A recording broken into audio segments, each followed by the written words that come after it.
Well, let me say that over the number of years that I've been here, this is the first time that I can see that Arizona's citizen priorities are not at the top of the list of the issues that we're addressing as we go forward. I think it's pretty clear that the public has priorities, and for some reason that doesn't parallel. And the things that are coming forward clearly are aligned with the most extreme positions down here. And in the mood of transparency that my colleagues claim to hold dear, I think we're moving, frankly, in the wrong direction. And so it puts me in the position of wondering if they're willing to bring these most extreme positions to the floor, things that are counter to the future of this state, things that move in the opposite direction of sustainability and use of our natural resources for the preservation of our communities. What's going on behind closed doors? Who's providing leadership on the issues that are important? And the answer is, we've always known that our Senate President and our Speaker have, advisors who kind of push them in a certain direction going forward. And all I have to say is, who are they and where did they come from?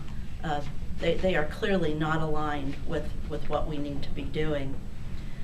The special interests even don't align with the priorities the Republicans set forward, which is about jobs. The bills that we're seeing aren't tied to jobs and evidence of jobs. They're tied to getting another tax break. An example that I'd like to use is my lying lobbyist bill. You've all heard about that one over the years. The circumstances that I've observed where lobbyists basically say whatever it takes to get their bills through, and when confronted with the facts, they backpedal. So this bill puts a penalty in place for doing that. It's a perfect bill for common ground. It did not even get assigned to a committee.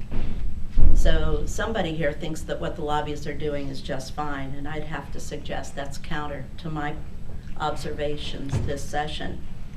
Bills were introduced to enact recommendations of conservative Republican County Attorney Bill Montgomery from Maricopa County. Where are those bills? They haven't made it to the floor. They haven't been debated. They haven't been discussed. Isn't it time for government to really rise in the eyes of the voters by demonstrating that we want to act with some integrity? I'm concerned because those bills haven't moved forward. And then there are bills that just flat confuse me, like the legal tender bill. I've not yet had a constituent ask me to promote that bill. What in the world is that about? I think we have an obligation to address the real issues in Arizona. We have communities that are dependent on water, on clean air, on good health, on good education. You can continue down the list. Those are not the bills I see moving forward here. I see a whole different agenda. And truthfully, I have to ask the question, where are they coming from? Thank you, Deb.